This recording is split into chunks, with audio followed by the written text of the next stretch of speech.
Welcome to another episode of the Carry Trainer Higher Line podcast.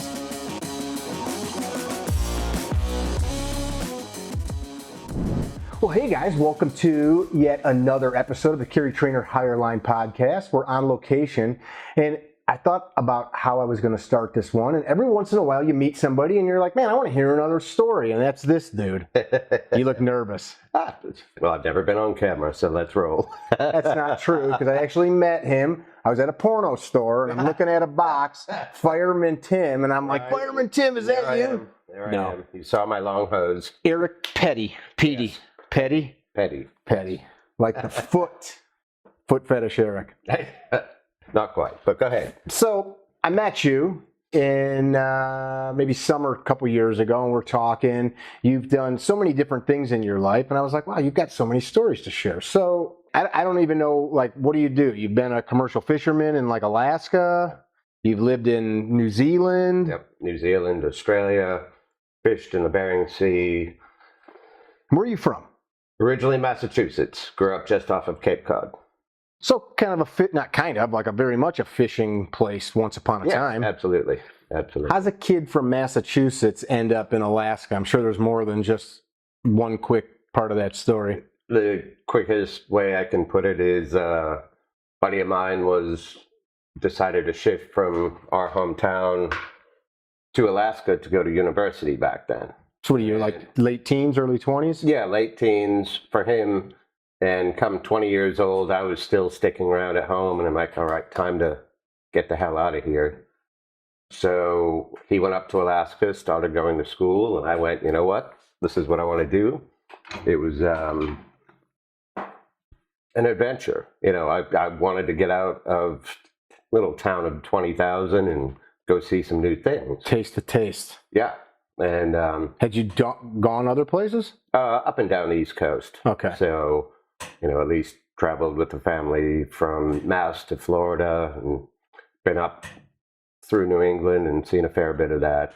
So what is this, like early 90s, 93, 94, 95? 91, 92 is when I was starting to work on it. 92 is when I shifted my way up there. So you just left the East Coast and went to the Bering Sea. Well, no. I went to University of Alaska Fairbanks first. Oh. Because that's what he did. You know, and I thought it'd be fun to be 5,000 miles away from home and then have a friend right nearby.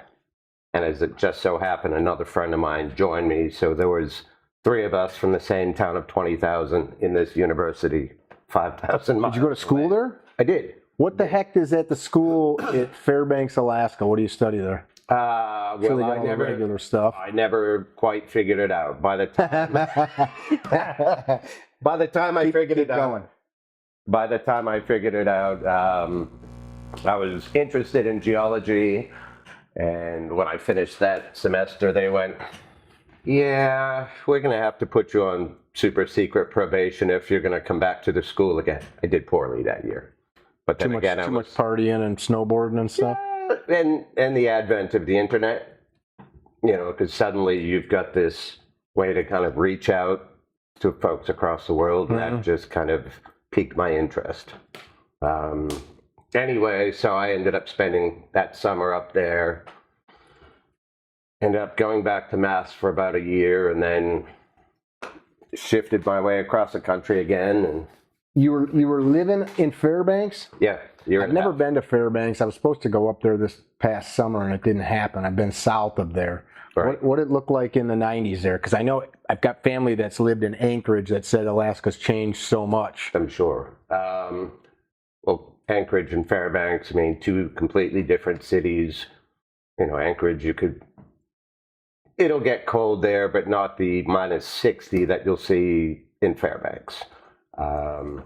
I mean, my first impression as I flew into the airport was just looking at all the pine trees and how stunted they were, and then quickly realizing it was permafrost.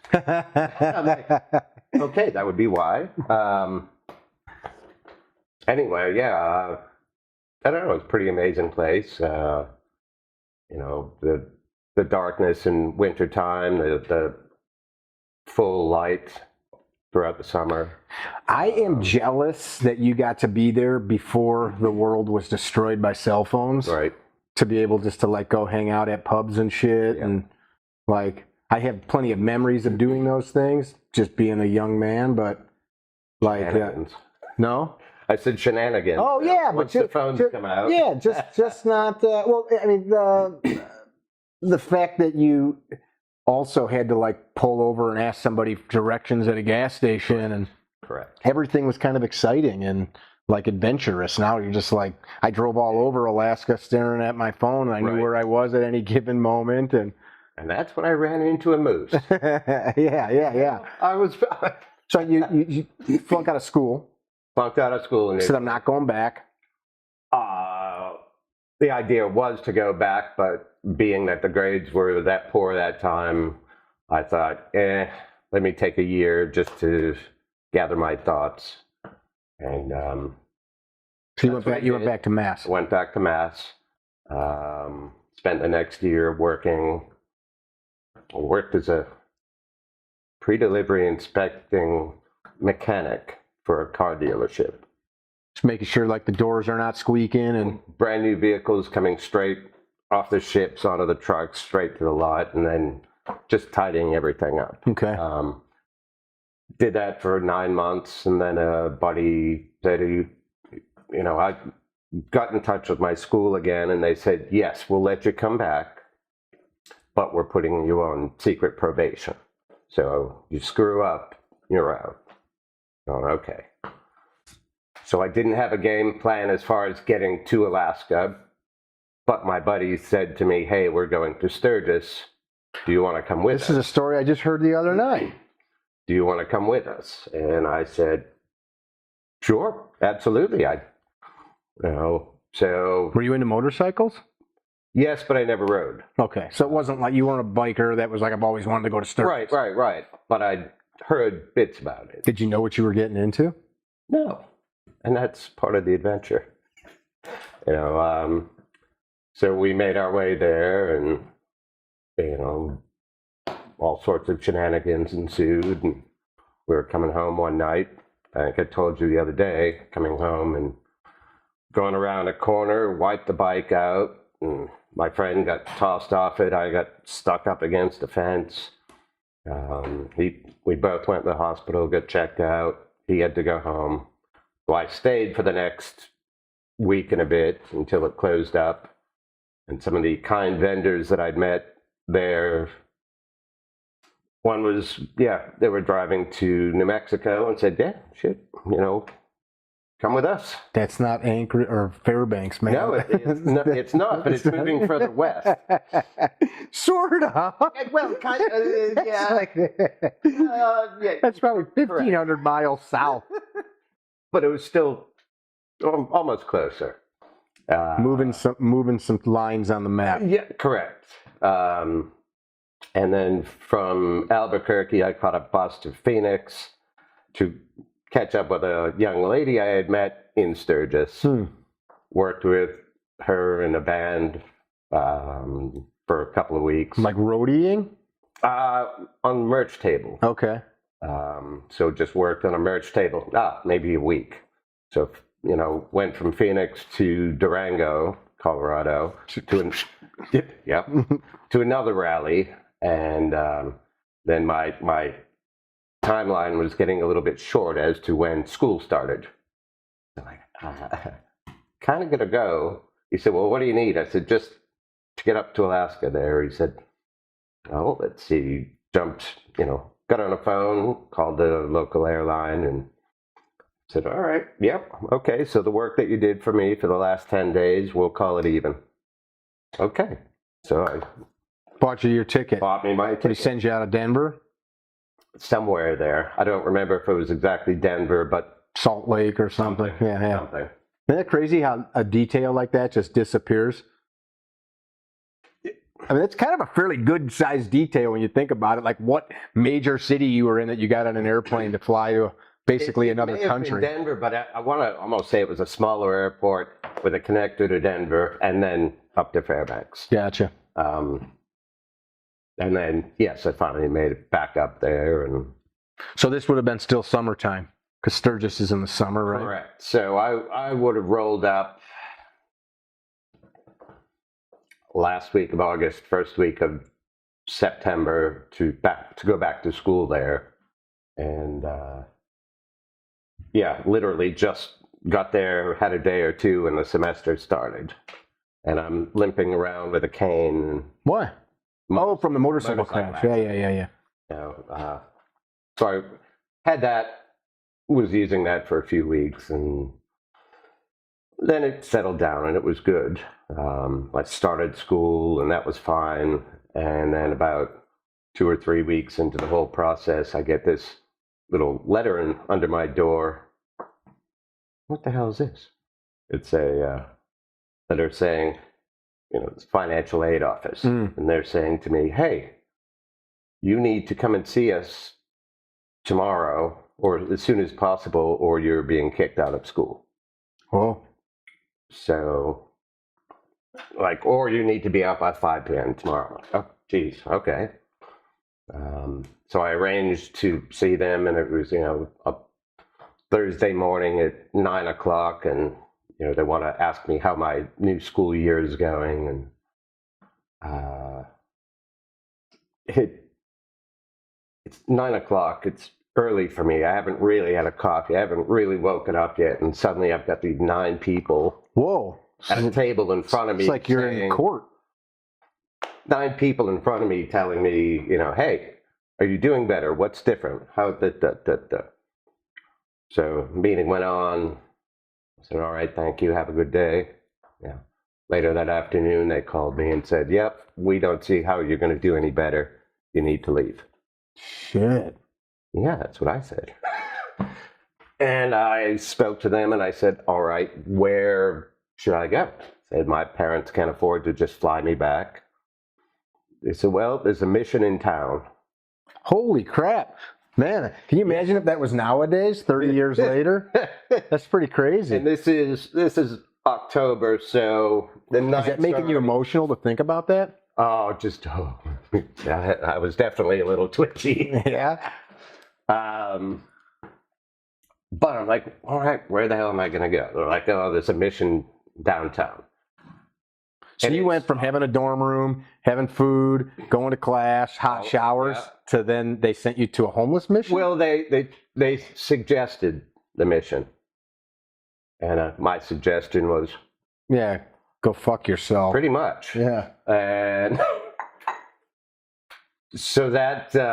Well, your grades after just a few weeks of being back at school were just not... I mean, they were okay. They were an improvement from the prior time. But, it's just first couple of weeks in school.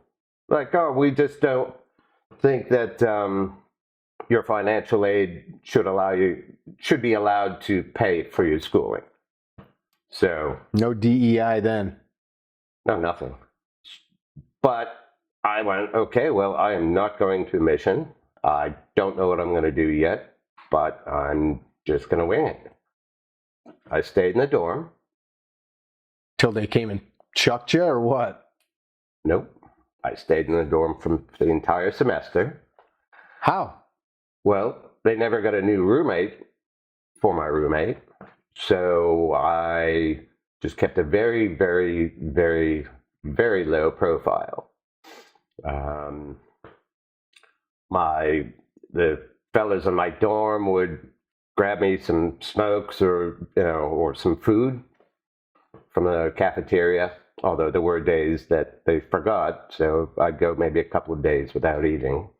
If I needed to leave the dorm, I'd do it late at night, after midnight, 1 o'clock in the morning. There's not a whole lot of reasons to leave the dorm at 1 o'clock in the morning when it's 20 below outside. What were you doing for these days and weeks? Like, why not? A little sleeping, a little watching TV. Just hoping that some plan had come to you? Something. Just trying to figure out the next day, really. Did you tell your parents? Oh, they knew. They knew. But as I said, they couldn't afford to just fly me back. That was a $600 ticket. $600 round trip, but still. That was mortgage payment in those days. Yeah. But on the flip side, I couldn't exactly go and get a job. I had no transport. I had no extra cash or anything. So I would just have to. So I just laid low. It's in like a weird state of limbo. Correct. And my roommate was fine with it. The guys on the floor, they were all good with it. They knew the situation. I mean, I was the only one on the floor that was 21 at the time, but I'll just leave it there. But came around to Thanksgiving, and I got invited to a friend's place with a few other guys, and my RA pulled me aside at one point. He's like, "Hey," like, "Yeah?" And I'm a little nervous. He's like, "I know you're still living in there." I'm like, "Yeah, I'm sorry. I did." He's like, "It's all right." He said, you've kept the boys in line. You've kind of kept a watch over them and such. So as far as I'm concerned, I never saw you there. And also, as far as I'm concerned, you keep doing what you're doing, you can ride it out till the end of the semester. Yeah. So that would Weight off my back. Take you till like Christmas time or something? That would take me till like Christmas time. Now, I almost went. There was a job fair that popped up in between, Thanksgiving and Christmas, and it was actually to go out onto the fishing boats in the Bering Sea. I went to this job fair. I sat down with some folks.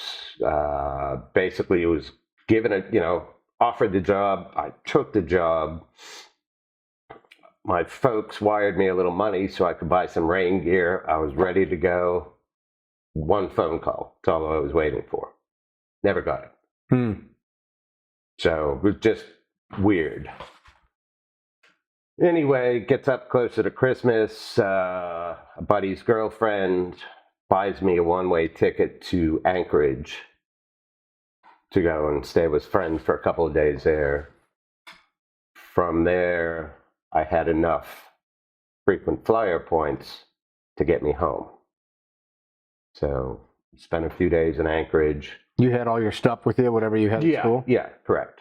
So you didn't have too much with you. You just got a duffel bag or something? Considering I'd been traveling across the U.S., yeah, probably a good-sized backpack. So I managed to get to Anchorage.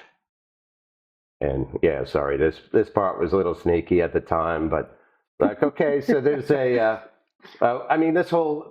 this whole spell was so this sneaky thing wouldn't be sneaky now. It was only sneaky then. No, it'd still be a little sneaky, but Let's hear what rules you bent. Cell phones now.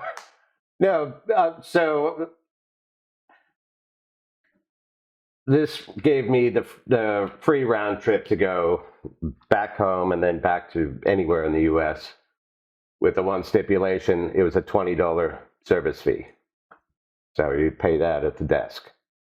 Well, I might have brought out one of my old checks from a checking account that had been closed and handed that over, and okay, have a good trip.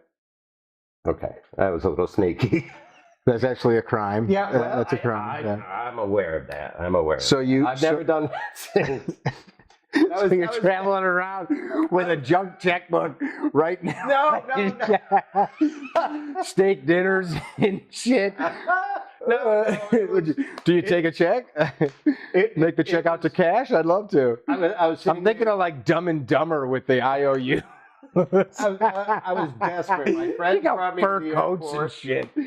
My friends brought me to the airport, and none of them had money. They were all poor college kids, and I was like, I need $15 or something, $20, whatever the fee was, and like, well, I'm like, what the hell am I going to do?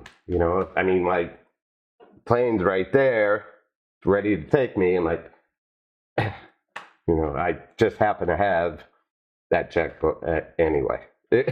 This not the best of calls, but that was. So now you're in Anchorage. So now I'm in Anchorage. You board a plane. You're going to go home. Plane going home, and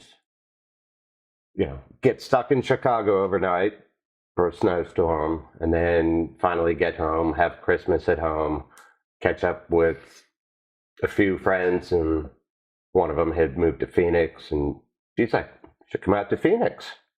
I had no idea what I was doing next. And I thought, sure.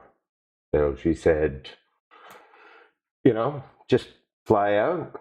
Said, myself and a couple of girls have this apartment. If you want to start here while you get on your feet. Three's company. Come and knock on my door. It was until it wasn't. No. So they offered me hospitality of,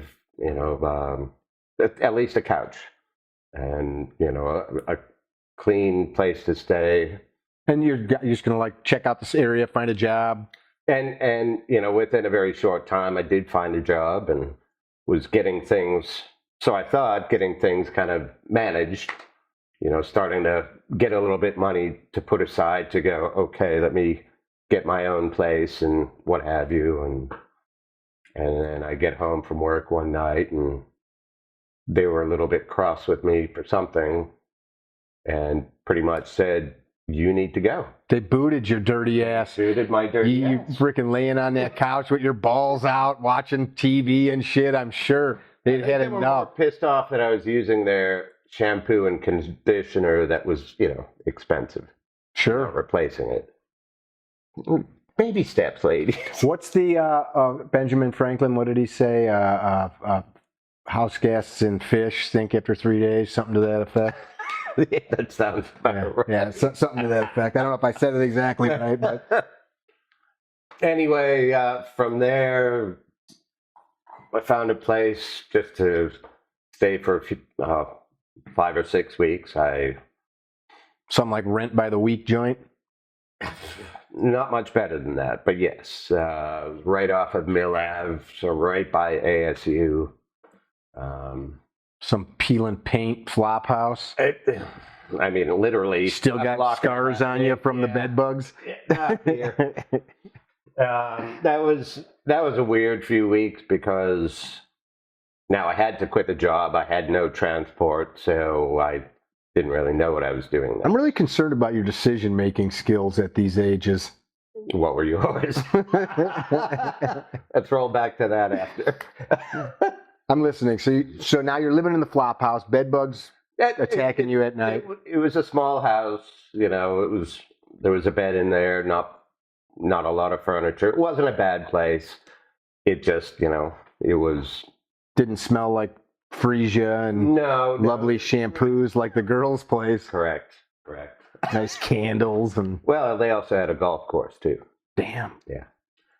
So I was there for a few weeks, and I had a music CD collection, and I'd actually go down to the shop every few days and sell off a few more so I could go over to Burger King, which is right there, and get the 99-cent Whopper meals or Whoppers. That's how I fed myself for a couple of weeks. What'd they pay you for a used CD? $1 or $2? At the time, it was still, it was 90, beginning of 95. So you could still get, $5, $10, $15 for them. Dude, I had one of those. Everybody had those black things in the car. I had a couple of them. And I had one that was all like cool bootleg blues albums and stuff that had been transferred to CD by whoever production company. Stuff that not a lot of people would want. Right. But I loved that music. And I had hundreds of them. And you know what they cost. Yeah. Somebody broke into my truck and stole that. I mean, stuff. To this day, I'll hear a song and be like, I haven't heard that song in 30 years. Right. So I understand the CDs. My older sister, Laura, had stacks of those and painstakingly alphabetized it. And then she'd buy a new CD and it would be like, oh no. Because she'd have to move everything. Yeah. Neurotic about it. So Whopper meals are keeping you alive. Whopper meals are keeping me alive, and having a little bit of money to go to the little cafe down the street, which provided some social actions. But then I'm thinking, all right, I've got to find somewhere to go, and get in touch with a friend of mine that I'd gone to school with in Alaska, and she had moved to Juneau. She said to me, well, if you can make your way to Seattle, I will pay for your flight up. A lot of chicks trying to get you to live with them. Yeah, well, and then booting me at the same time. Yeah, get to Juneau. All right, you've been here 3 days, get out. No. So I threw a little plan together, put some money together to get a Greyhound ticket. And I think there's a Greyhound ticket from Phoenix to Seattle, which is no short drive. And I think that left me with $20 to that's a long drive. feed myself throughout all of that. And I did it. There's some interesting characters on the way. How did you get from there to there? Greyhound. Okay. Yeah. I don't think I've ever taken a bus ride like that, other than like a school bus across, the state or something. But I've had a few. I think the furthest one I did was from Oklahoma City to Seattle. That's a long time. jaunt. So that's like 3 or 4 days of bussing. I think that one was solid. It's 48 or 57 hours. Yeah, that's a long time.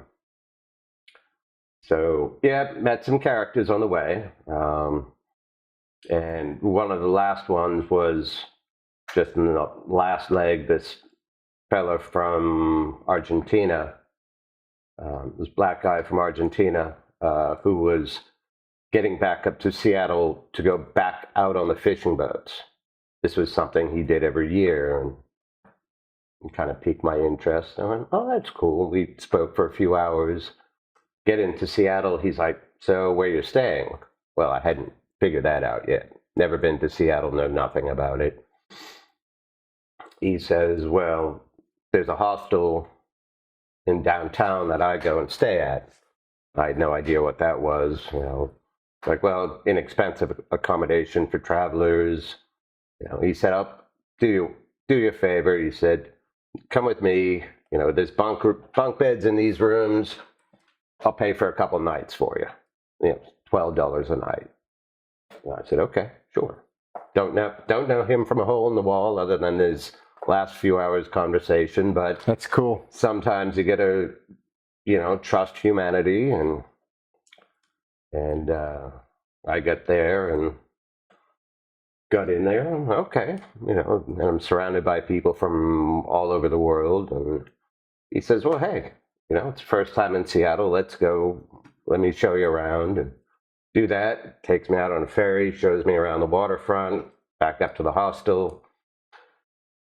Get in touch with my friend the next day, and she's like, or the day after, and she says, hey, I've got some bad news for you. Oh, no. I don't have the money to be able to fly up.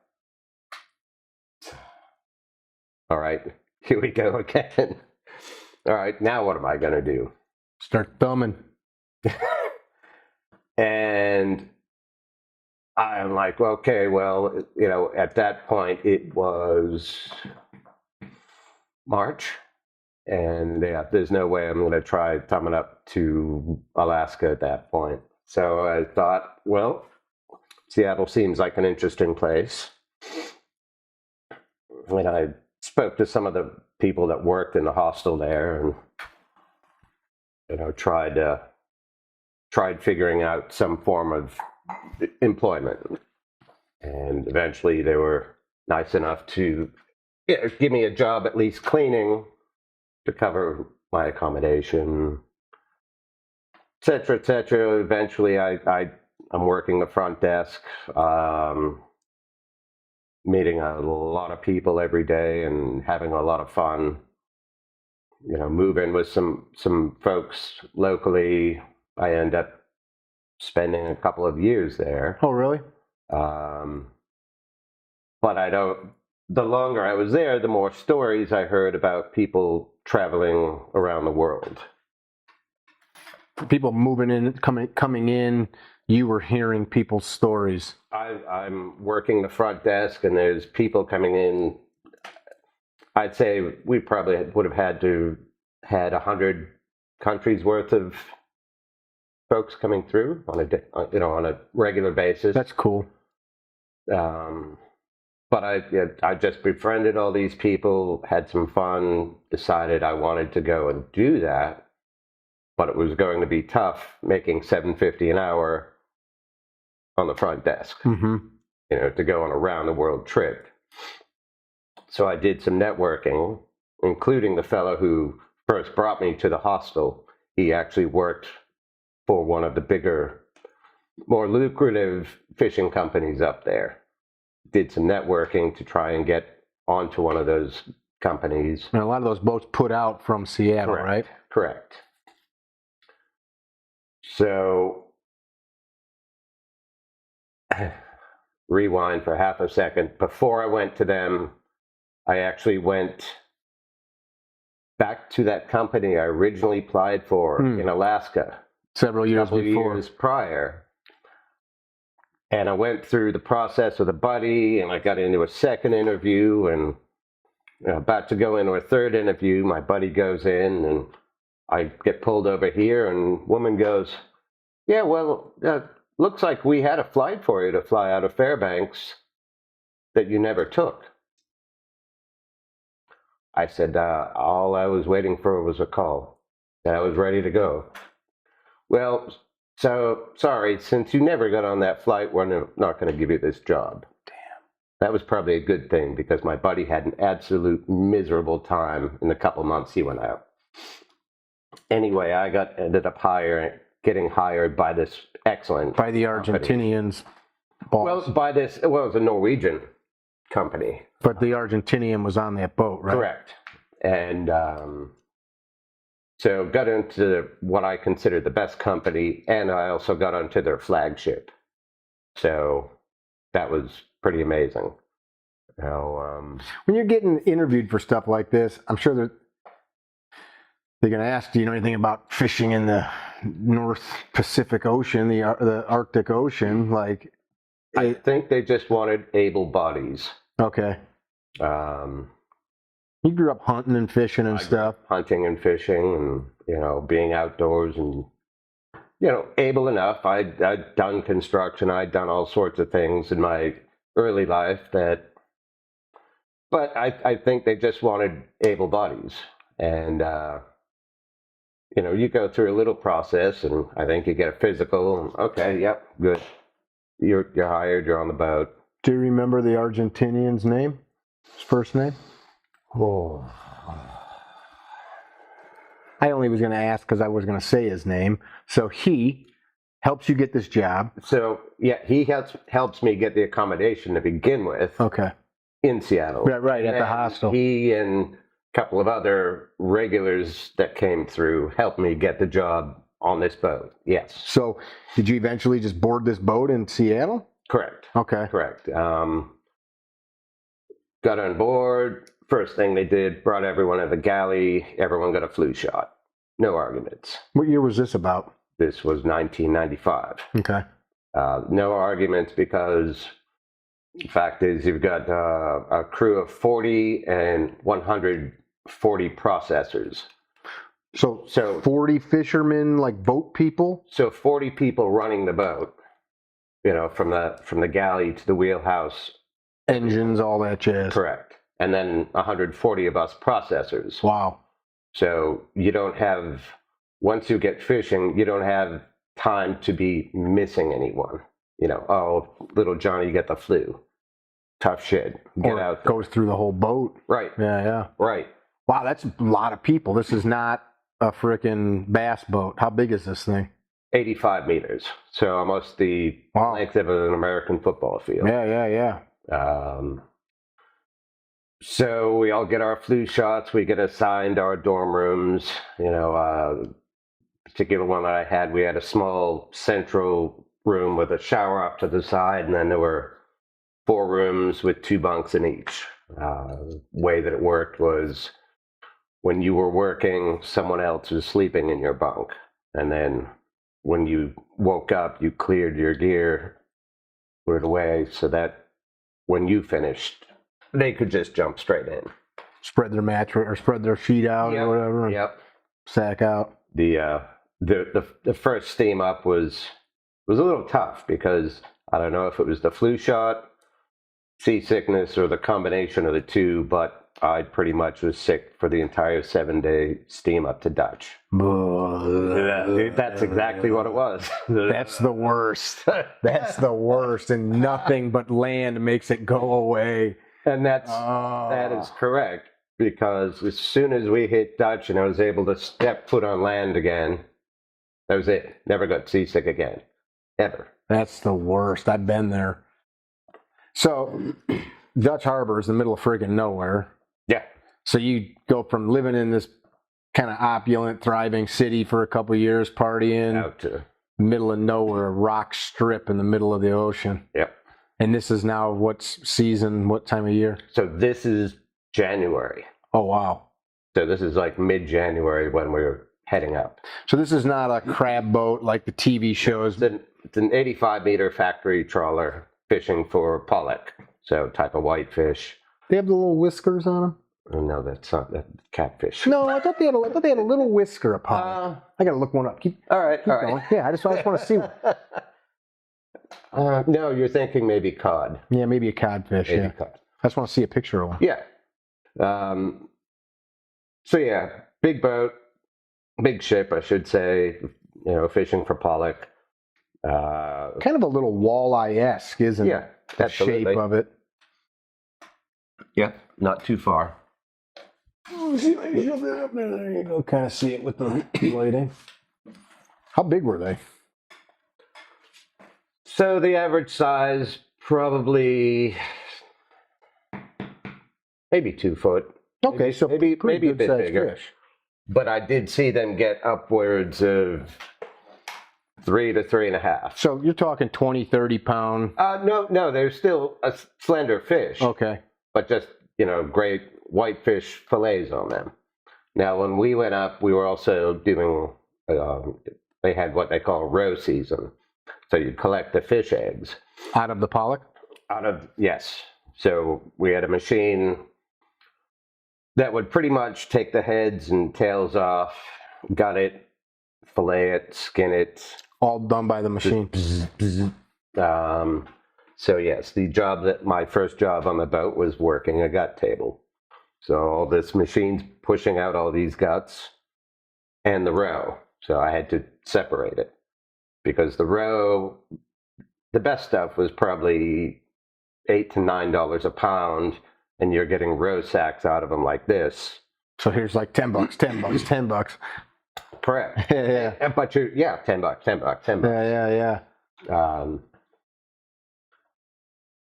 So yeah, I mean, there was nothing glamorous about it. So this thing's way out in deep water. You put a net out that you like taking a big circle. So if I recall correctly, you'd shoot a net out about 2 kilometers. Wow.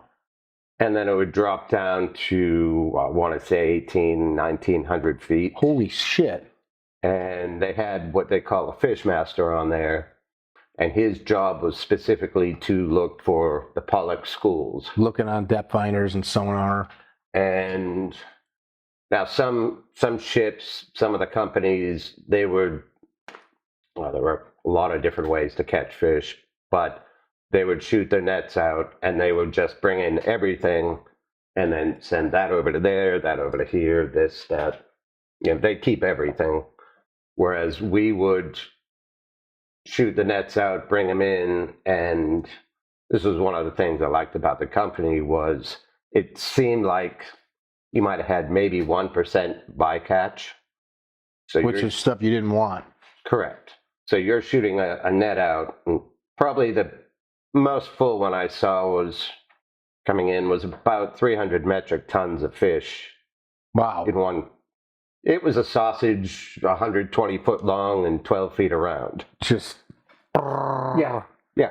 That's amazing. So to have less than 1% bycatch on that many fish is amazing. What's fascinating is that our oceans produce that, and I know people say we're depleting them, but to suck that many fish out of the ocean in one big gulp. Well, the biomass for pollock was enormous. What's that at the mean? time. So You know how on, say, Deadliest Catch, they would talk about the different crabs. There'd be like a biomass of particular, whether it be king crabs or Opelio or whatever they were fishing for at the time. They would happen to get in, set their traps, and then just this mass of crabs would kind of come over and fill their pots. Mm-hmm.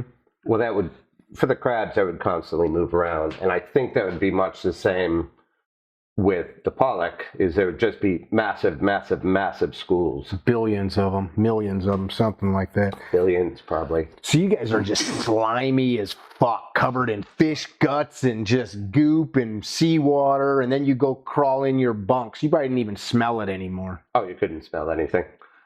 What you could smell on the factory floor was if one of the young ladies who actually happened to be working that shift put a little perfume on. You could smell that a mile away. So there were girls on this boat? Yes. Wow. Yes. It wasn't a lot. I'd say for the 140 140 processors we had, there were probably maybe 20 to 30 women on the boat. That had to be a tough gig to be out with a bunch of dudes like that. You're on there to work and make money. Was it good pay? It was. It was. You would do a 6-hour shift. So you'd work 6, have 6 off, work 6, have 6 off, which meant, essentially you could be eating 4 times a day. The galley was always open. So if you were hungry, you could go get food if you weren't working? If you weren't working, yeah. Correct. Usually on your downtime, you might have 2 or 3 hours sleep and then get up and do it again. And so you never got to just sleep a regular sleep cycle? No. It was just taking naps? Basically. That's freaking crazy. It was interesting. How long was the fishing trip? So from when I left Seattle to when I got back, I believe it was 63 days. So it was 9 weeks in total. In that time, I got a paycheck for $18,000. Wow. Less a little bit for tax and such. But, to go from selling your CDs to buy cheeseburgers, that's pretty good. Suddenly having well over $10,000 sitting in front of me. Mm-hmm. I'll take 2 of them, 3 of those. Yeah, give me one of them. What's your most expensive bottle of it? Did you do that shit? Because I know that happens. Well, no, because my goal was to buy a round the world ticket and go see some shit. Catch up with some of the people I'd met in Seattle from across the planet and just go. Just go.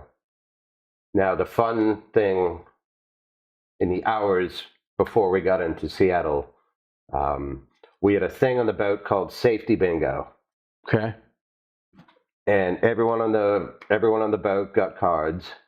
And every day that nobody got hurt, the captain would call off a couple of numbers.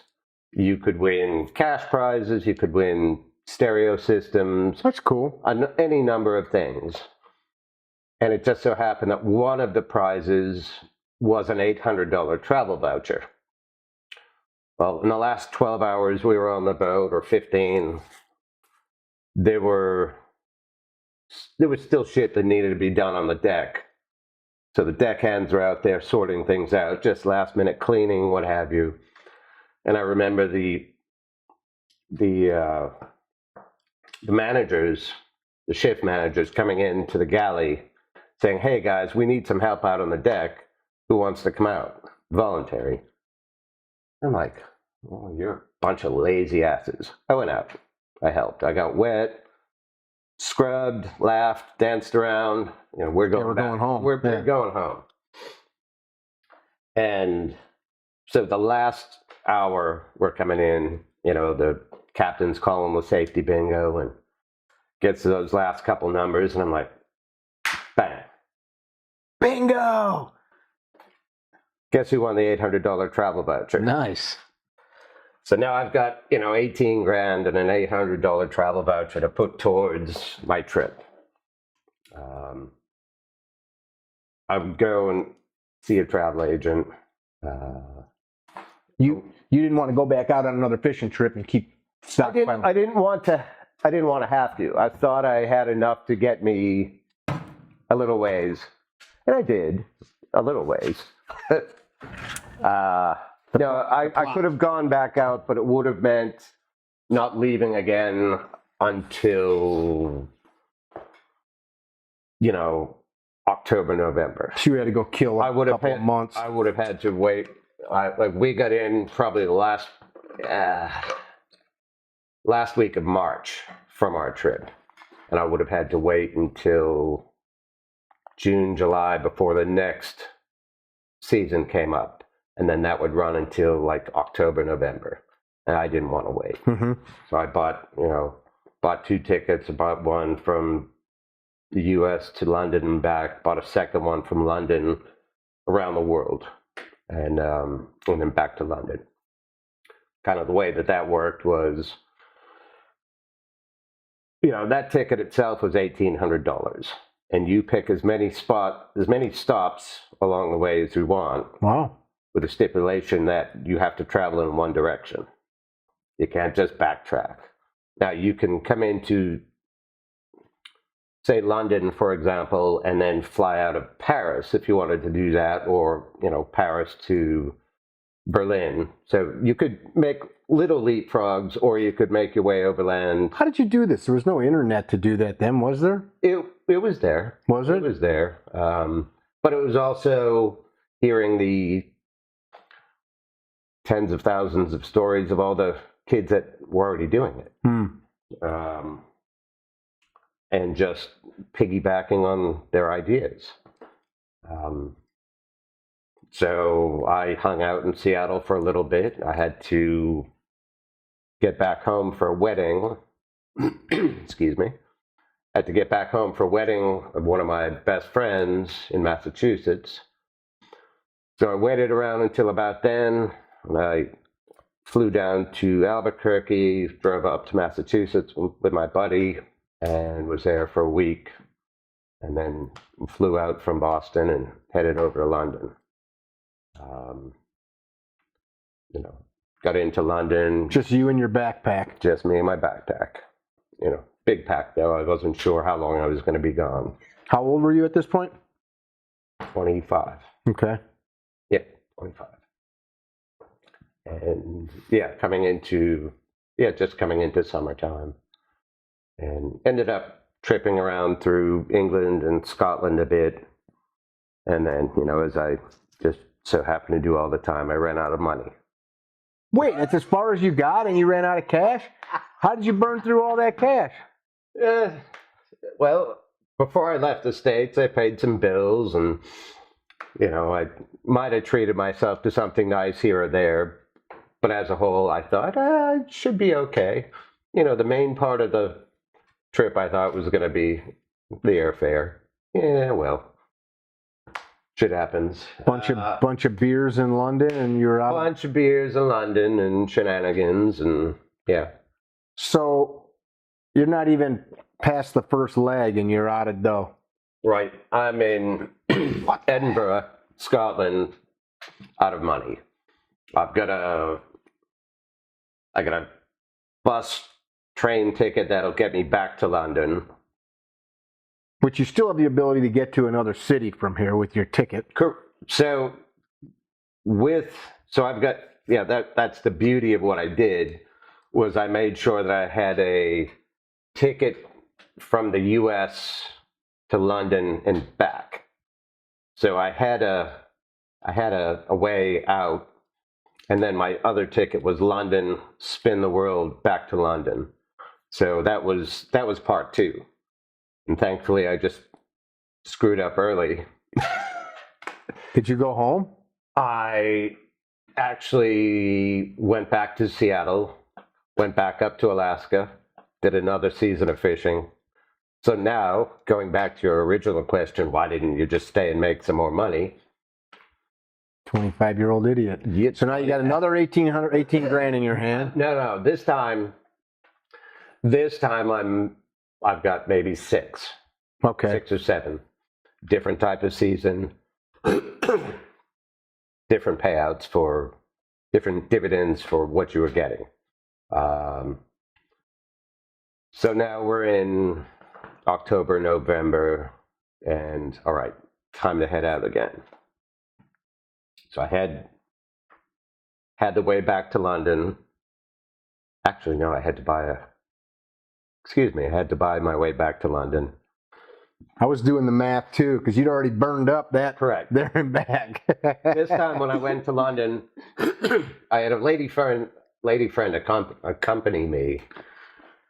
So now your money's going half as far. Well, no. She was traveling. She had to go anyway. She accompanied me. I stayed there for 2 or 3 days, and I'm like, all right, I gotta go because UK was expensive. So the next stop was the beginning of my around the world trip. So I flew from London to Johannesburg. Oh wow! So you just bypassed all that Europe stuff. That was, had I not run out of money the first time, the idea was to have gotten into England and Scotland and then gone over to mainland Europe and trekked around there. Well, that didn't happen. Straight to South Africa. Straight to South Africa. And I arrived with a concussion. While I was packing my things in London, there was some shelving unit that I had a few of my things stored on, and something dropped down behind. So I leaned over like this to just see what it was. The shelf gave way, and my face just bit down with all my weight and cracked me there. So I've got a 10, 12-hour flight to Johannesburg. Get to Johannesburg, I've got 2 black eyes, get to the hostel, check in, might grab a bite to eat, and then I'm pretty much drifting the next couple of days, through a concussion. Eventually come to and start getting my shit together, plan a trip up to Kruger. Go see all the animals and all that beautiful stuff. My 2 brothers and their gals are just there right now, or just were a couple days ago. It's amazing. I just looking at pictures. I haven't been yet. At the time, it was probably a 4-day trip, and now we're in 97.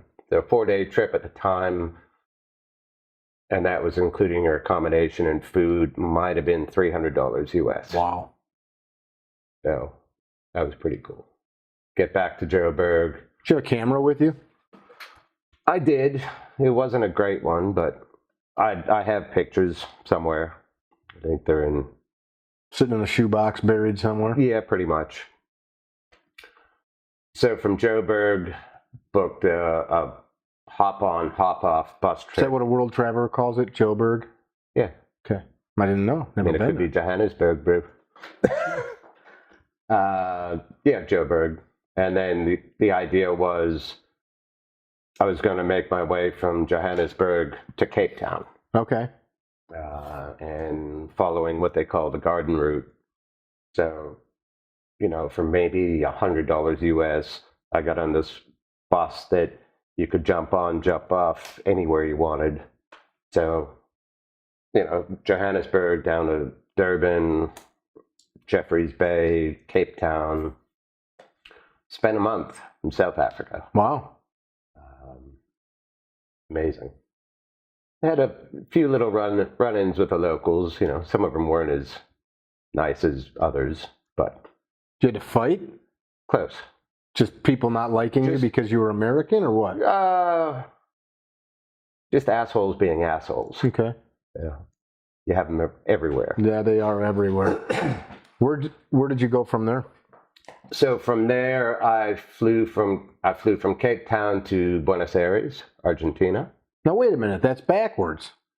Well, it was heading west. So I, flew from London down to Joburg and then heading west. All right. That was going to be how I was spinning that trip. So into Argentina, flying to Buenos Aires, spend a couple of days there, befriend a few people who are setting some of their own little paths, and I track along and just join them. Get up to like Salta and Iguazu Falls, which second largest waterfalls in the world. Was up there right around Christmas time, and head from there down to. I started running out of money again. It happens. I was never a good person. So you're watching this. I'm watching the funds start to dwindle again, and There's no credit cards in your pocket at this point, is there? no, I'm just my bank card. When Okay. it's out, it's out.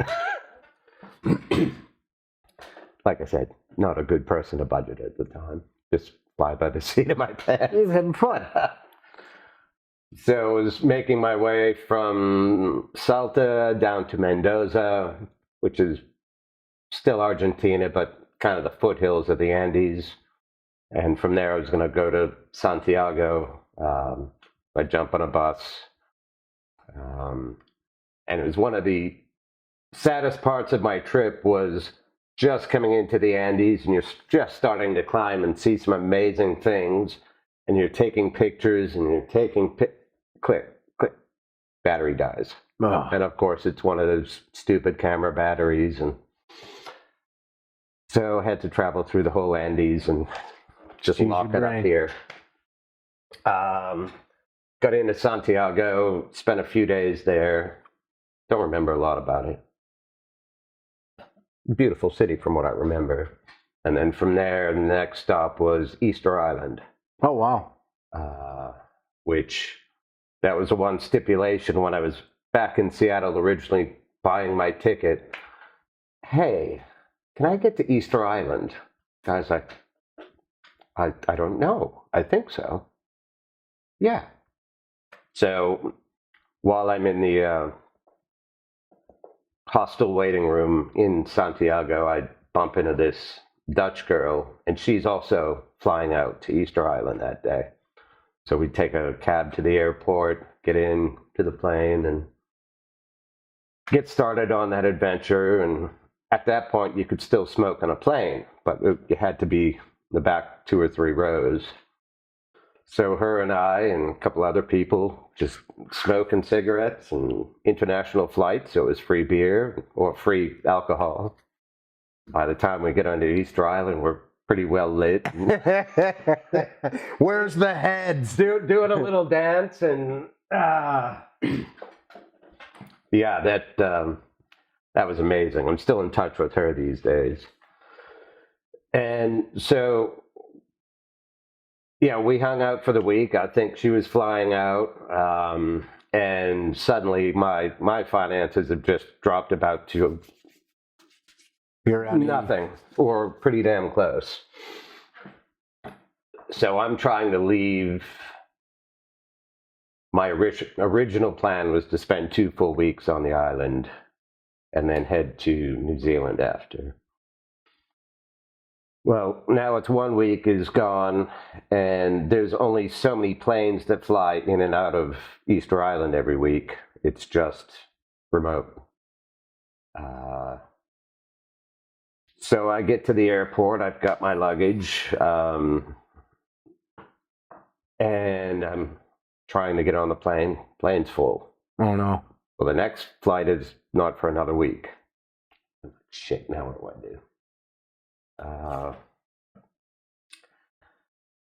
So I'm sitting at the airport in the waiting room or just in the entrance to the airport, trying to figure out what the hell I'm going to do. And I have this woman approaches me, and Let me guess. I have an apartment. Do you?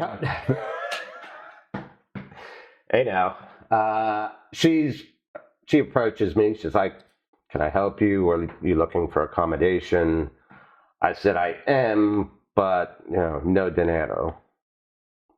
And she's trying to, guide me here or there to this place or that, and she's still, trying to send me on the right way. And I said, "Yes, I'd love to, but I have no money."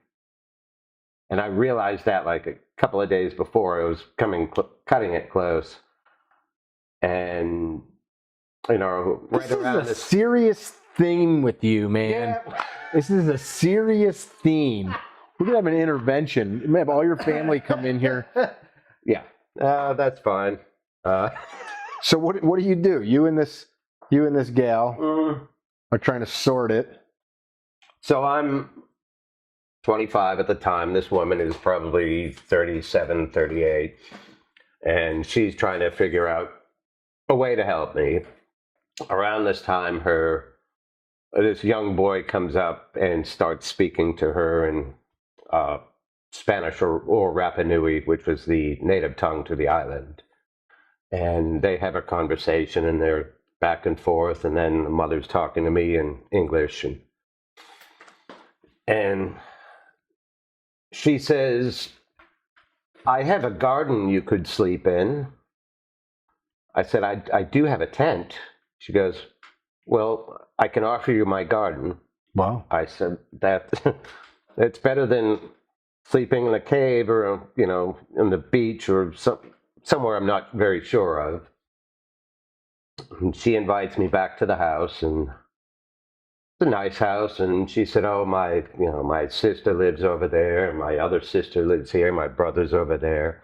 My parents live next door. And, she says, do you like whiskey? And yes. And she brings out a bottle of Chivas Regal, sets it out on the tables, pouring us each a glass. And she's, asking me about me and how did I manage to be there. And yeah, we're just, she offers me a little food. And, with time, an hour goes by, and this older fella comes by from next door. Oh, this is my father. Oh, nice to meet you.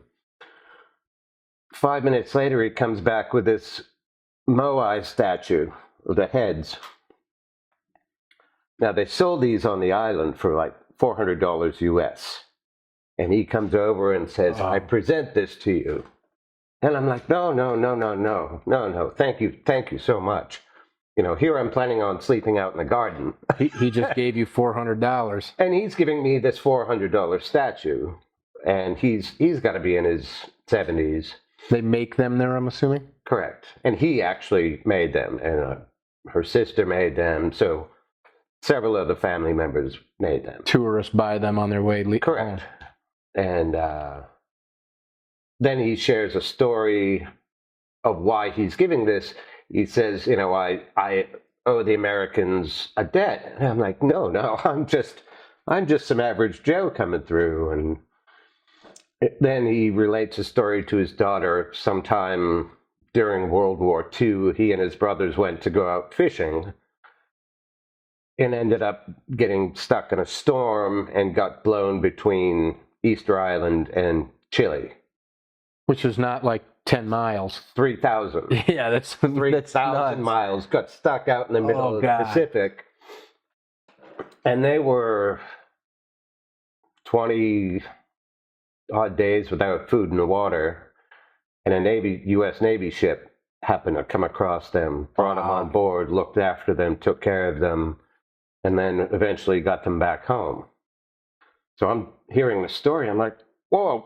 I'm honored, but no. I present this to you. And I went, oh, thank you. And I'm like,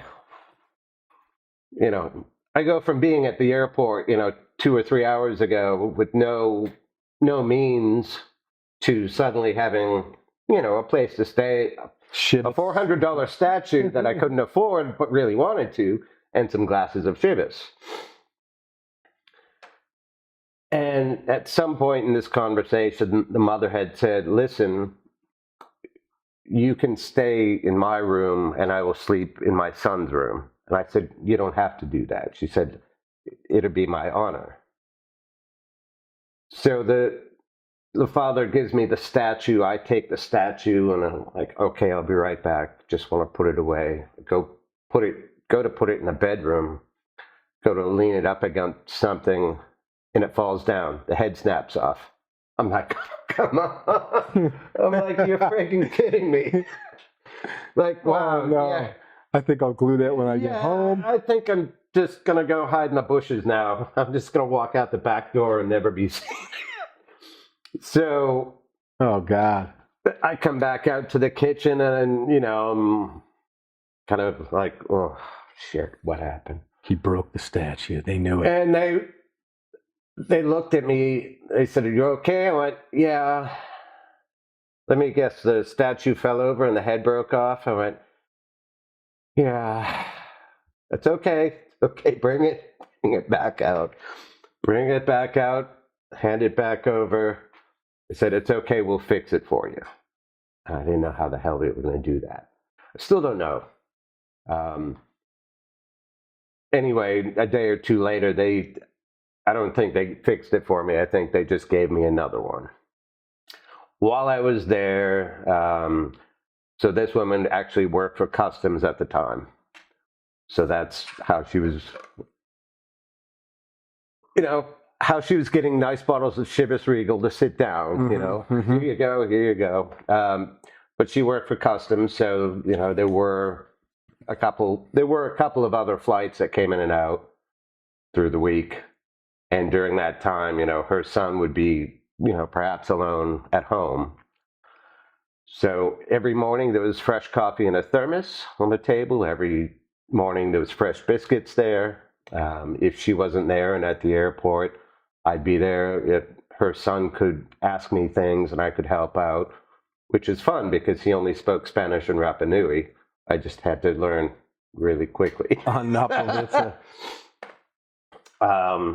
But I ended up befriending them, and wonderful, wonderful people. Some of the best people you'll ever meet are the ones when you're going through the hardest times in your life, or the ones where you're really questioning your judgment. Shit, maybe I shouldn't have done this. But they got me. They looked after me for the week. I looked after them as much as I could. They showed me things, showed me around the island. I got to sit in on not just the touristy things, but, just being with the locals. That's cool. Yeah, amazing. At the time there were, the population was maybe 25 or 2,700 people for an island that was 15 by 20 kilometers. So 12 by 15 miles, give or take. Just beautiful people there. And, as I left, we had tears, and, I felt like I needed to give something back to them as well. And I bought a new pair of Oakleys for my trip, and I said, I present this to you, to her. I had this Swiss Army knife I gave to the 10-year-old boy, and, and then I'm off again.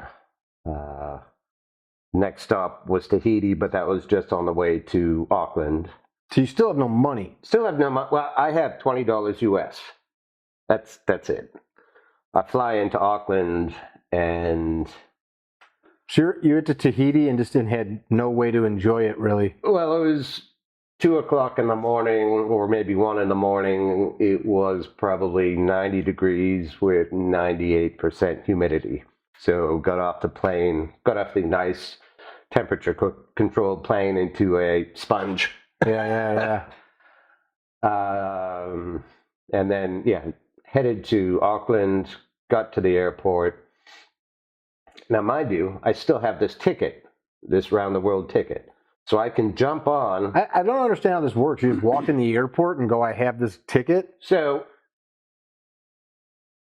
more or less. So say I was flying United the whole way, or its partners. So if I flew in at, say, 6:00 in the morning and decided to change my plans, hey, I've got this round the world ticket. Is there any chance that you can, honor this to get me out of here today? I can't afford to be here. So that's pretty much what happened. I got to the airport in Auckland.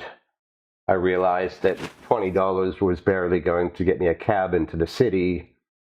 Never mind accommodation or anything else. Food, yeah. So I'm in the airport and I call one of the girls that I dated while I was in Seattle. She was from Sidney. I was flying to Sidney next. And I said, got any plans today? She's like, why, are you coming to Sidney today? I went, yep. She's like, all right, I'll come pick you up. Thankfully. So you just bypassed New Zealand. Bypassed New Zealand. And so then I got to Sidney. And I dated this girl off and on for a while. Before this? In Seattle. Yeah. Okay. So I get to Sidney, and she's like, yeah, come on in, you can stay here, and if you want to rekindle the relationship, we can. If not, that's cool. But I stayed there and got to, she showed me around and got to love the city and ended up rekindling that relationship. And well, she was wife number one. How long were you married? 3.5 years, 4 years, I think. Okay. So you made a life down there for a while. Correct. So that trip stopped in Australia for 3 or 4 years? Correct. So my round the world ticket pretty much expired. Had I stayed my course, I would have traveled through Australia for a time being, gotten back to Sydney, flown to Kuala Lumpur, Malaysia, made my way around, and then eventually finished up in London again. Well, I kind of got sidetracked in Sydney, and what'd you do there? So you and her start hanging out. You had a relationship before. Things are hot. Yep. So everything was good, or really good. I couldn't work initially.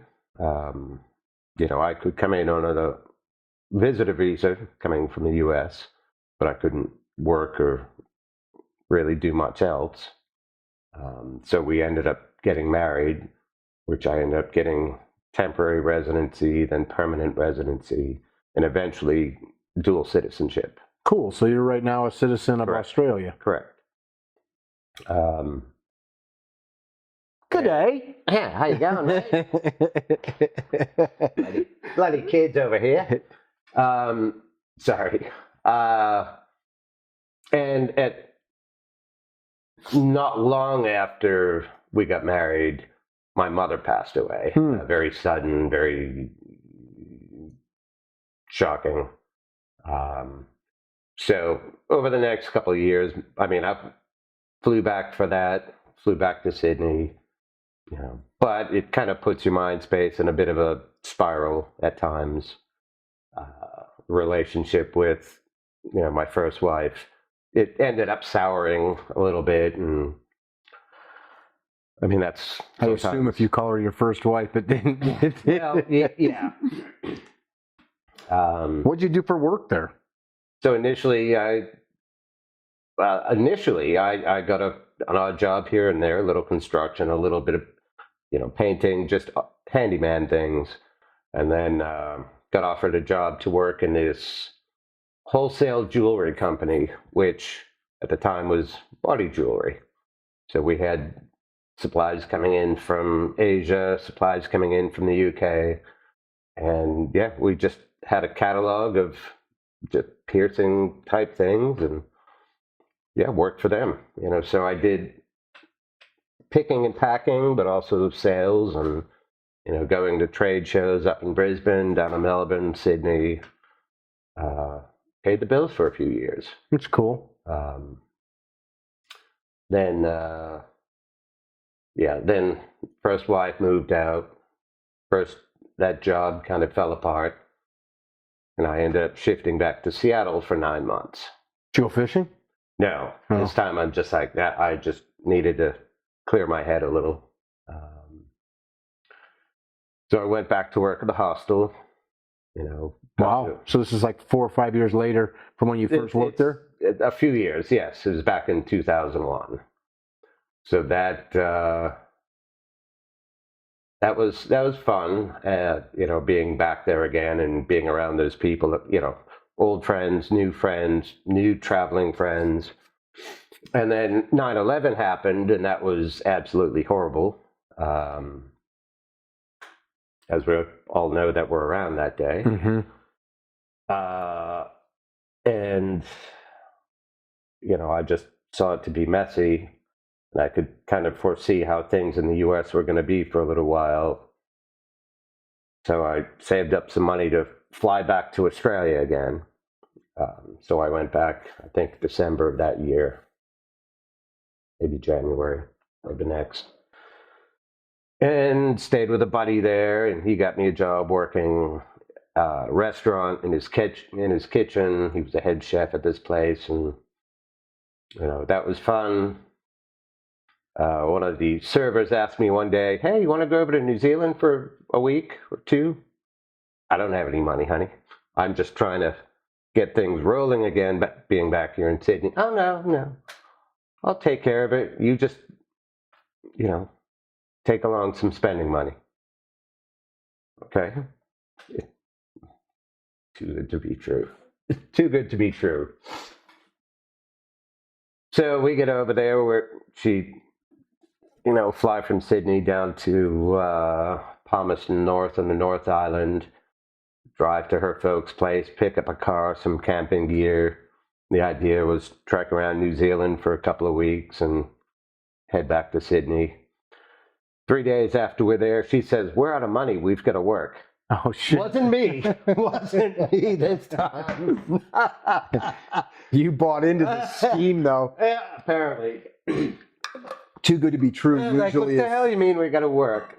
We're supposed to be back at work in Sydney in 2 weeks. What do you mean we have to work on our vacation? She's like, "Oh, we'll go work in an apple orchard for a few days and, make some money and move on." And, well, yeah, that turned into a week, and she started to get a little more crazier than I was anticipating. And I Cold chalks. went, "Right, you go that way, I'm going this way." Well, now I'm stuck there. So now she's got the tickets to fly home. Nice. So I basically spent the next 2.5 months working on an apple orchard up on the North Island in Hawke's Bay. What the hell am I going to do? I tell you what, I ate a lot of apples during that time. Ooh, well, that one looks good. Well, that one looks even better. I've been a kid in an apple orchard. I've done that. Yeah. I tell you what, up and down those ladders 1,000 times a day, though. I lost about 20 pounds while I was there doing that. Working your butt off. And then I made a call one day. I called my dad and said, "Hey, I've got a little money saved, but not much. I'd really like to get down to the South Island while I'm here. I'm already stuck here."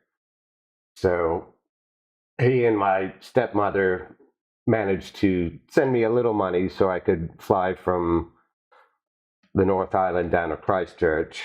I got there, ended up working in a hostel there.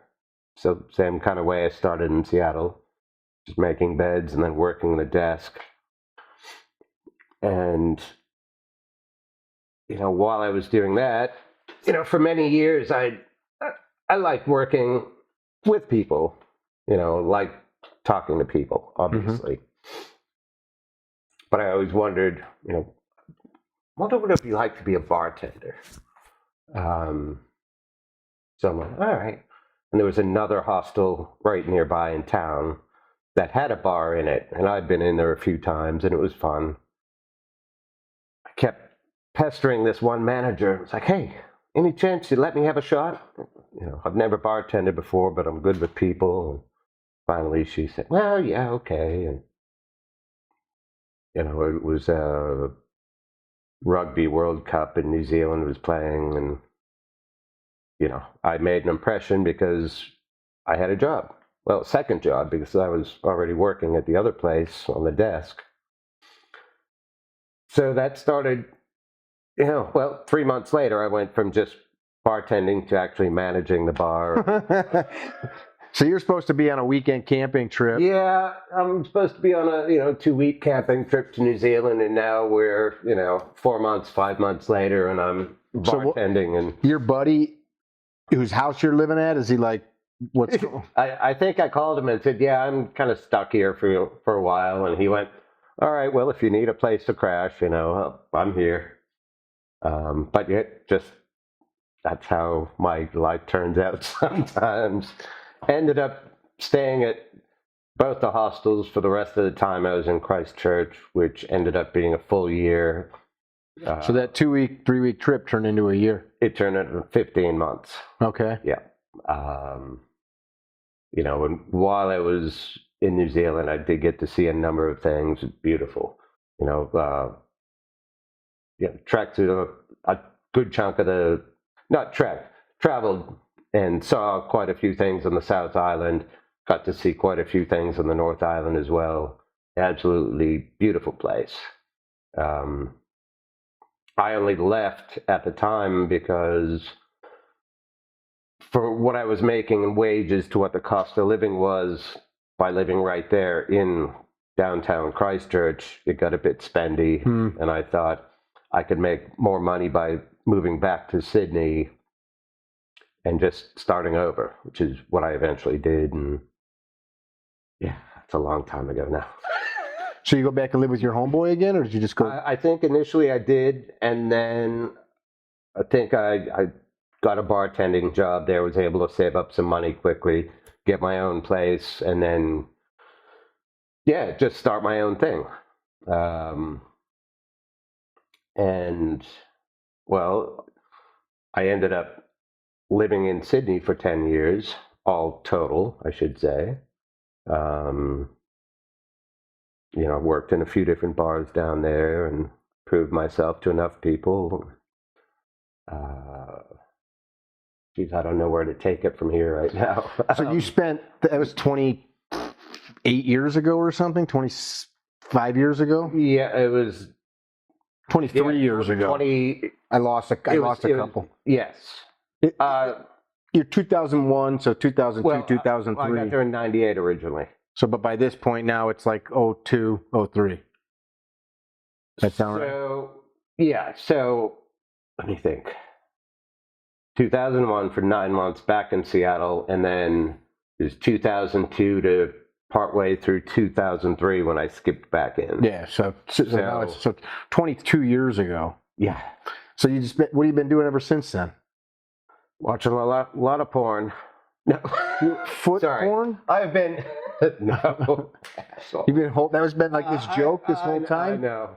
I've been living life. I've been bartending still, so I've been doing that now for 23 years. So that kind of became like the profession. It started out... And that's how I met you. Yeah. I got married again. Have a couple of beautiful kids. One is 11, the other one's almost 14. Moved back to the States to be closer to my second wife's parents. We had moved from Sidney down to Tasmania, lived in Tasmania for 7 years, and then decided to come home to be closer to family. So you spent 10, 15 years in Australia, all told? You're married 3-4 years, another 7. 6, yeah, long time. So like 10 plus years you were down there. Yeah. I just say a better part of 18 because I kind of skipped in and out and back and forth. Moved here to sunny Western PA to be closer to family, and I've been out here for almost 10 years now, and there's 1,000 little stories in between those stories that I told, and it's sometimes tough to grasp one point to talk about because 6 other things come in. I bet you hear people a lot that are like the people you knew growing up or people that have known you for a long time that are like, oh, I wish I did some of those things. Absolutely. Yeah. But there's also the sacrifices. Right. You know, I mean, there's drinking shivets and getting stoned heads. Well, you know. No, there's, you know, for every 10 fantastic stories, there's 3 you don't really want to talk about. Sure. You know, got a family friend who we've interviewed. His name's Dan. I just talked to him today, and he said to me, like, "Man, you're really living." And I'm like, "Who the hell are you talking about?" He's lived all over the world. Right. He was a pilot in the army. He's been a pilot in like the oil fields and just done all kinds of cool stuff. And it's like the perspective sometimes, like, you know, like correct. He's right now living between Florida and southern Lake Michigan and in Indiana. He's got a beautiful house down there, but it's the choices. I call them levers. Right. Have I told you about my levers? Right. We were briefly talking about that the other night. Yeah, we were. I spoke how, you know, as I traverse through life there, you get to a split in the road, a fork in the road, and do I take a left or a right? Mm-hmm. And, you know, you end up going left, right, left, and it's how you got here. Right.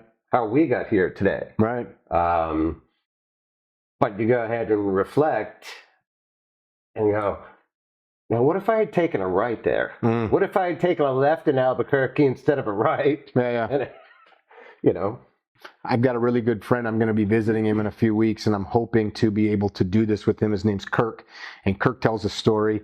He lived kind of like you, and he's about our dad's age now. He's in his 70s, mid 70s, I think.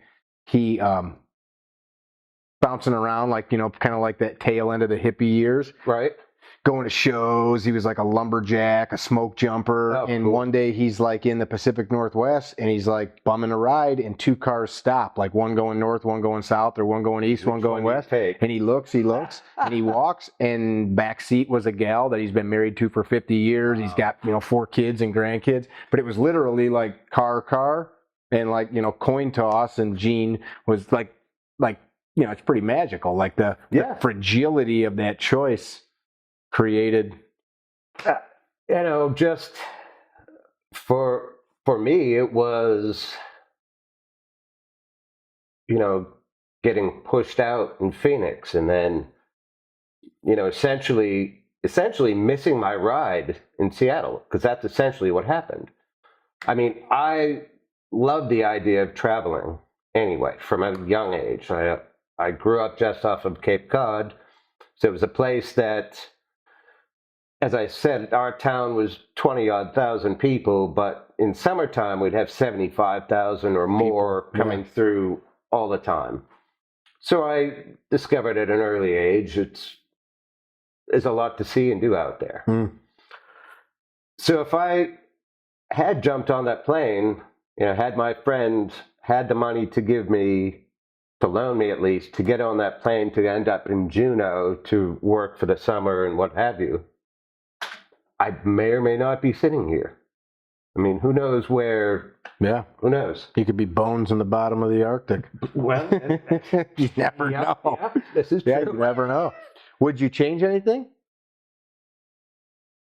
Like, I'm sure I just asked you a question, but I want to make a point. Like, we all look back and like, I wish I didn't do that, and have remorse about things. Some people are, I think, flippantly say like, I'd never change a thing. No,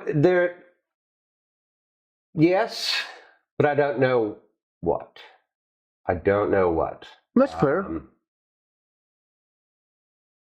You know, every single move that I've ever made has put me in this chair today.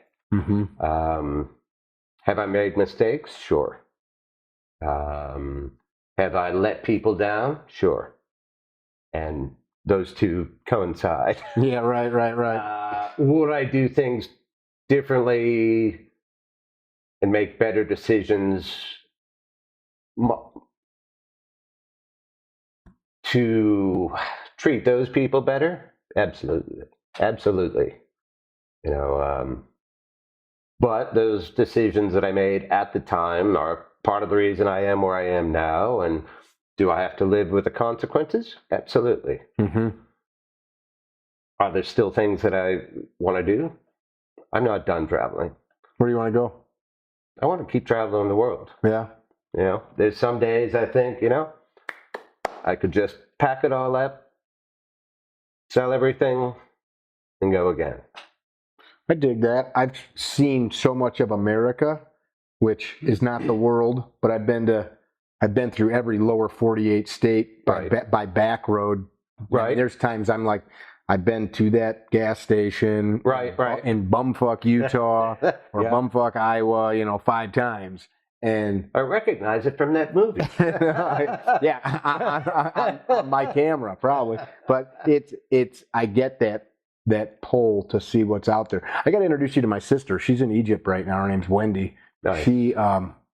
She spent like the first year of COVID in the Canary Islands. Nice. She tried to get out of Germany as COVID was starting and got trapped down there, and then they wouldn't let anybody leave. So some lady, like your story, just like let her live at her house for like a year, working in like the garden and shit. Excellent. She's been in Egypt off and on now for maybe 2 years, just like kind of doing stuff and meeting people and working around. And that's on my list of places. Egypt. To go. Yeah.